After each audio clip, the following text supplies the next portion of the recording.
प्रणाम है जी आपको। आप सबके हृदय में बसे हुए परमेश्वर को कोटि कोटि प्रणाम। आज हम बात करेंगे महादेव की। कहते अमरनाथ में बैठे हुए भगवान शिव और पार्वती दोनों वार्तालाप कर रहे थे। उन्होंने वहाँ ऐसी वार्तालाप में भगवान शिव ने कहा कि मैं तुम्हें एक कहानी सुनाता हूँ जिससे तुम सदा के लिए अमर हो जाओगे। मैं अमर कथा तुम्हें सुनाता हूँ। तो माँ पार्वती ने कहा ठीक है, पर कहते इस अमर कथा को सुनते ही हमारे निंद्रा जो है वो हैवी हो जाती है और हमें नींद आने लगती है। इसका तुमने ध्यान रखना है। नहीं, कहती कोई बात नहीं स्वामी, आप मुझे कथा सुनाओ, मैं नींद नहीं आएगी मुझे, मैं पूरे उसमें कंसंट्रेशन से आपकी कथा को सुनूंगी। अब भगवान शिव दूसरी शर्त ये रखते हैं कि जब भी मैं कथा शुरू करूं बोलूं और तुमने बोलना बोलती ठीक है।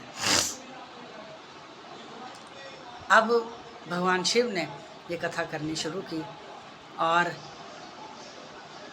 माँ पार्वती का हुलारा देते हुए कथा आदि हो गई।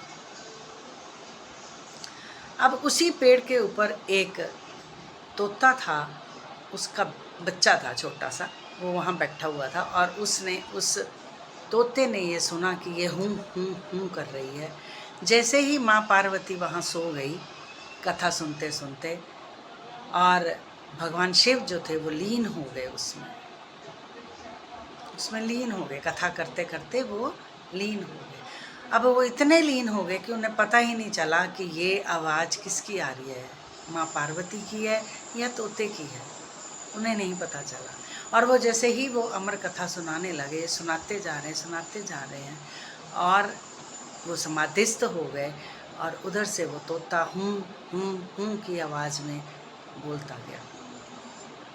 अब एकदम ही उनकी नींद, उनकी आँख खुली और देखा कि माँ पार्वती सो गई है।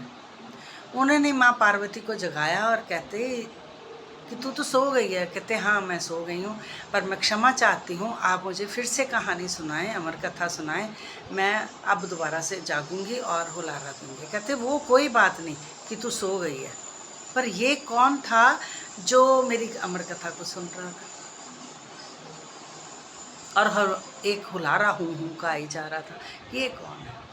अब भगवान शिव को क्रोध आ गया और क्रोध में वो उसको जैसे ही ऐसे करके देखते हैं कि आसपास कौन है, तो उनमें आँख ऊपर जाती है और देखते हैं कि एक तोता बैठा था। उसकी आदत है ना, हम एक लाइन बोलते हैं वो उसके पीछे पीछे वही लाइनें बोलते जाता है, वो बार बार वही लाइन दोहराता है। तो उसने भी ऐसे ही किया। अब भगवान शिव को गुस्सा आ गया और वो भागने लगे उसके पीछे पीछे, वो आगे आगे भगवान पीछे पीछे, और उसने उनको पूरा चक्र कटवा दिया, लेकिन वो पकड़ा नहीं गया। अब वहाँ पर वेद व्यास जी बैठे थे और उनकी पत्नी को उबासी आ गई। जैसे ही उसने उबासी ली और वो उनके मुख के अंदर प्रवेश करके गर्भ में उसने स्थान को ग्रहण किया। अब वो भागे आई जा रहे हैं और बोलते कि ऐसा एक पक्षी था तोता, उसने मेरे घर में चोरी कर लिया है। और वो आगे से वेद व्यास जी कहते आपके घर में चोरी, आपके घर में रखा ही क्या है। उनको क्रोध आया हुआ था, वो बोलते हैं क्या कहा। तो कहते नहीं मैं ये कह रहा हूँ कि आप तो इतने दयालु हो कि आप तो बिन मांगे ही सबको सब कुछ दे देते हो, तो आपके घर से क्या चोरी कर सकता है। हाँ कुछ खाने का सामान हो सकता है, वो खा सकता है, और तो कुछ नहीं ले सकता वो आपके घर से।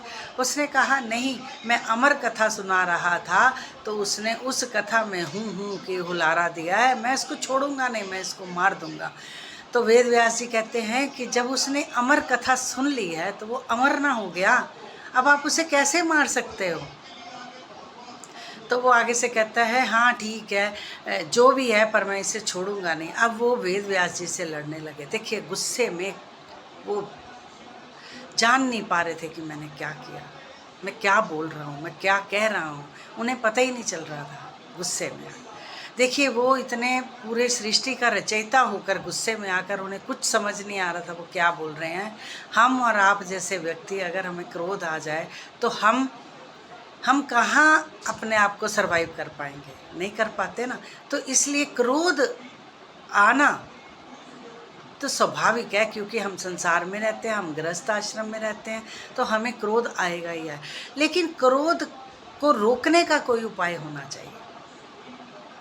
वो आज मैं आपको उपाय बताऊंगी कि आप क्रोध को कैसे रोक सके। देखिए क्रोध आएगा, ये स्वाभाविक है। क्यों आएगा?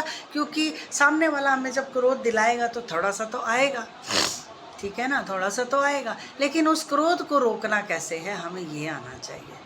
हमें क्या करना है, जब हमें सामने वाला कोई अंट शंट शब्द बोले, जोर जोर से चिल्लाए हमारे ऊपर, तो हमें अपने इष्ट का नाम लेना चाहिए।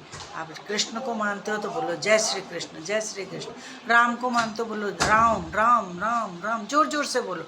आप तो शांत हो जाओगे, सामने वाला क्रोधित हो जाए, आप पे हंसेगा, क्या हुआ, आप मेरी बात को सुन नहीं रहे और अपना राग अलाप रहे हो।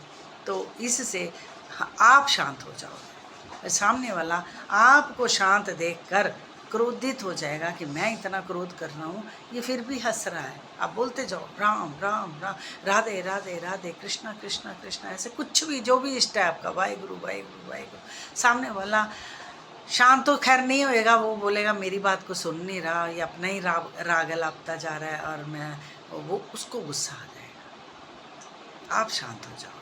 जब आप शांत हो जाओगे, फिर सामने वाला कुछ भी बोले आपको कोई फ़र्क नहीं पड़ने वाला, ठीक है जी। हमें अपने ऊपर काम करना है, हमें दूसरों को सुधारना नहीं है।